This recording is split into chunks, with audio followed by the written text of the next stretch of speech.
You're listening to the Quint's podcast.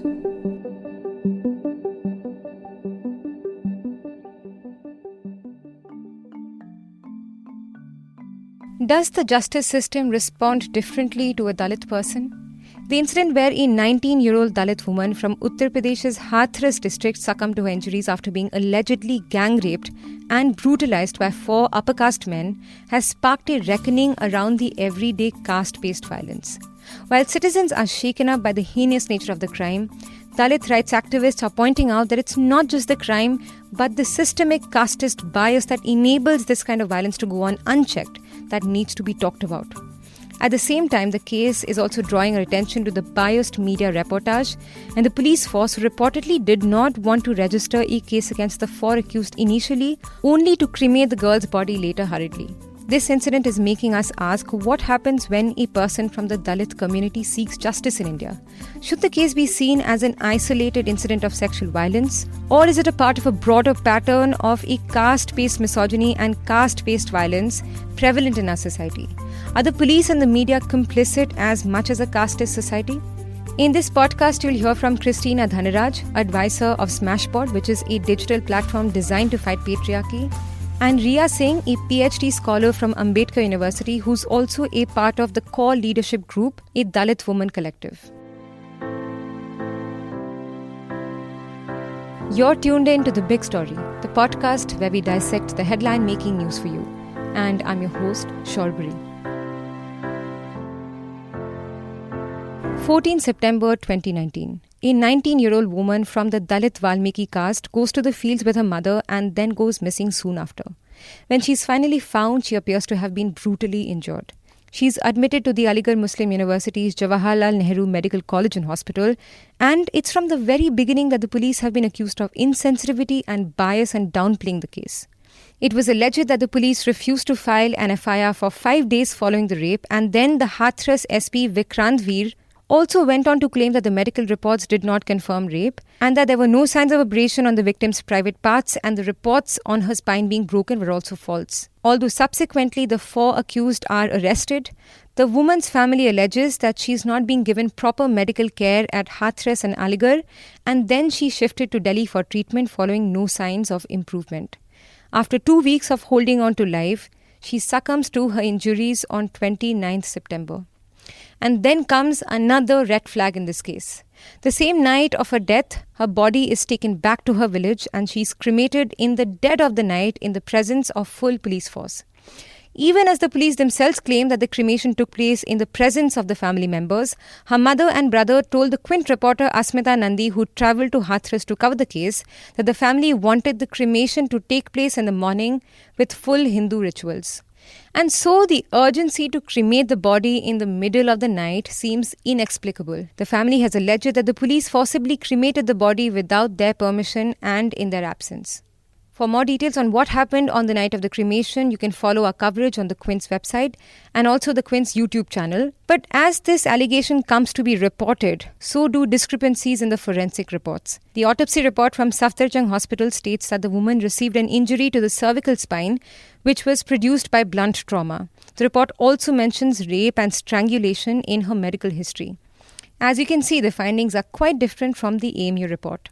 But the handling of the case so far begs the question, does the justice system respond differently when a Dalit person is seeking it? What does a Dalit woman like the Hathras victim, who falls in the farthest ends of the caste and class-based hierarchies, gets when she seeks justice? We spoke to Christina Dhanaraj. So it's important to understand that Dalit people aren't necessarily homogeneous.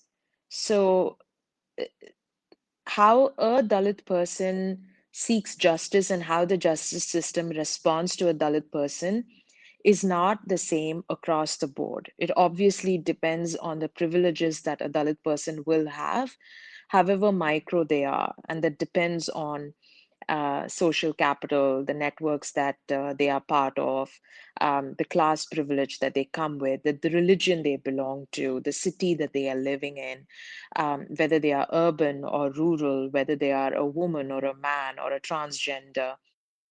So, in the case of this victim of the Hathras case, as well as women that are similar to them, we have to note that they are typically surrounded by a culture of impunity.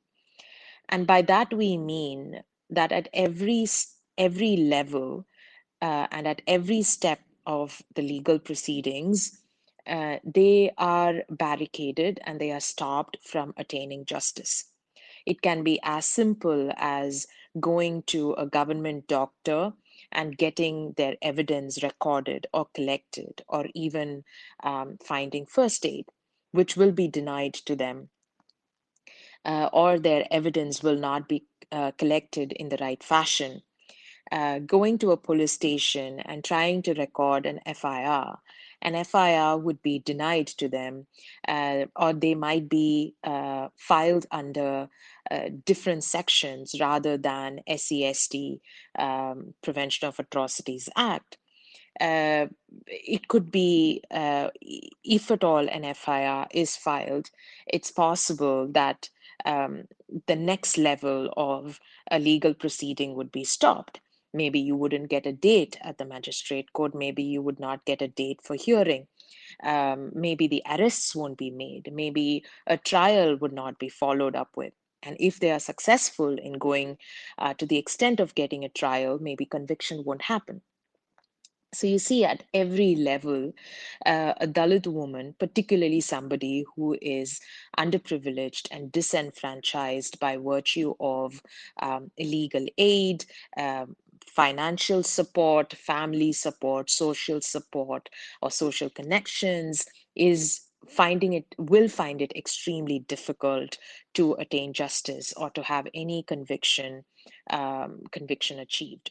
But it's not just the police's actions, or rather inactions, that's raising such an outrage. Amid the outpour against the crime, there have been questions on its reportage as well. Whether it's right to simply look at it as a case of sexual violence against women without looking at it as a caste-based atrocity towards a Dalit woman.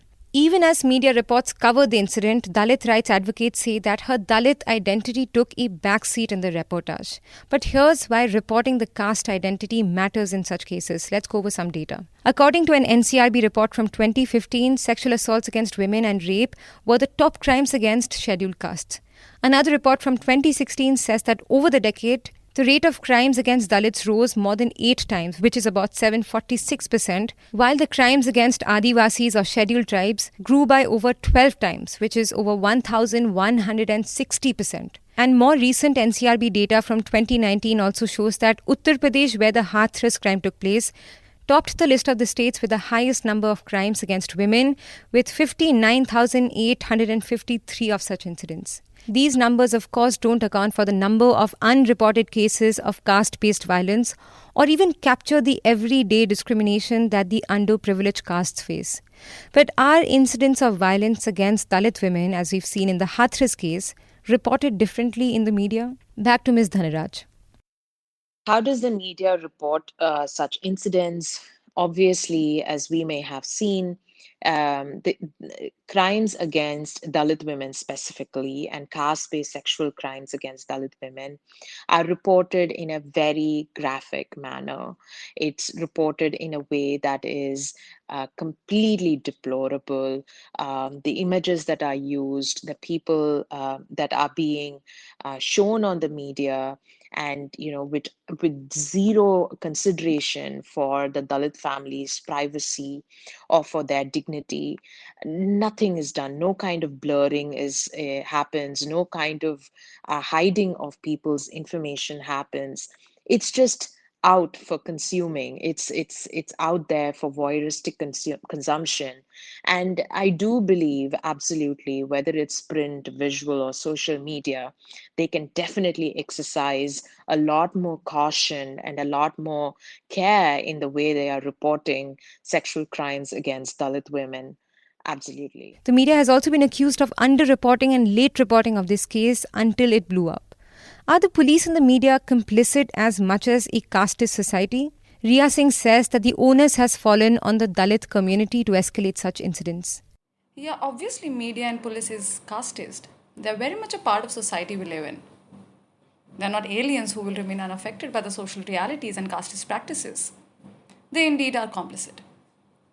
Basically, our lives, especially Dalit women and young girls, just remain as a media story which is highlighted for some days and then conveniently forgotten.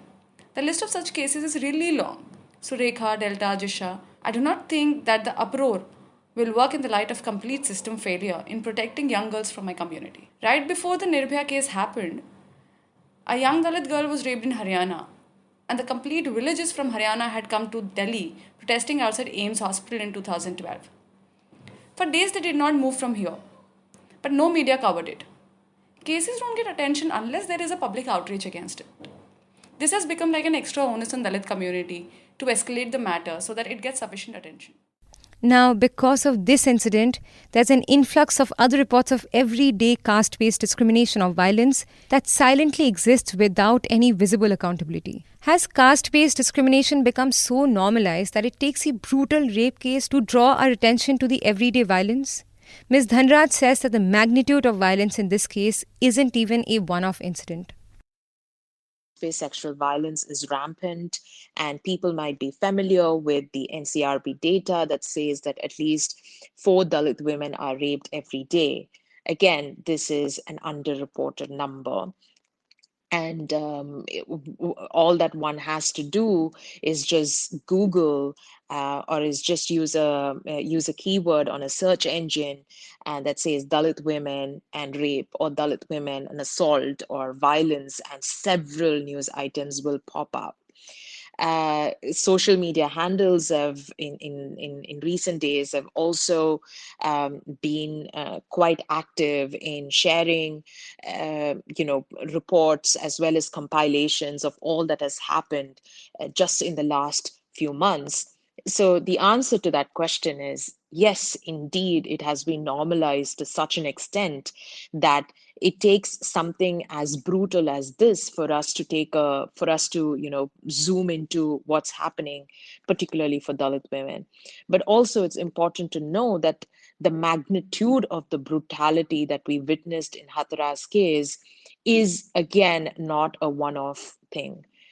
The brutality, the magnitude of the violence that we've seen in this case it does happen in other cases as well, has been happening in other cases of caste-based sexual violence against Dalit women as well, in those that are reported. Those that are unreported, in all likelihood, will be worse. Now, as we know, the Yogi government has formed an SIT to probe into the case. But how do we cauterize the deep-rooted biases that allow such violence? Ms. Singh says there are lapses in the very system. Why are so-called less brutal atrocities are not taken seriously?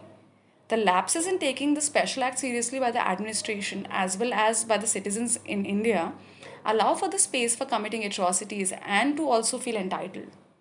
The attention on Dalits is only shifted in cases of rape and murder. The system is working in favor of protecting the criminals than the victim. The energy is spent in providing impunity instead of securing Dalit lives. All these failures actually offer impunity to these Thakurs and other dominant caste groups. And well, I would say that we would really not need any media attention if our cases are registered and justice is delivered via subsequent conviction in these cases. Atrocities on us are not something that we as community want to project them in media.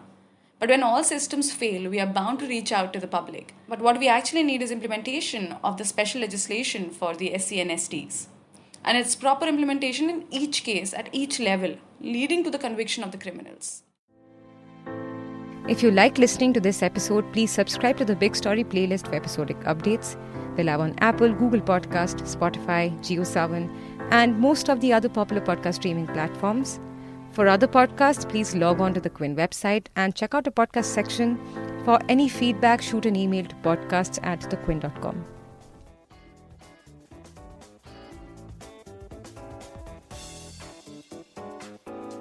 Thanks for listening. Log on to the Quint's website and check out our other podcasts.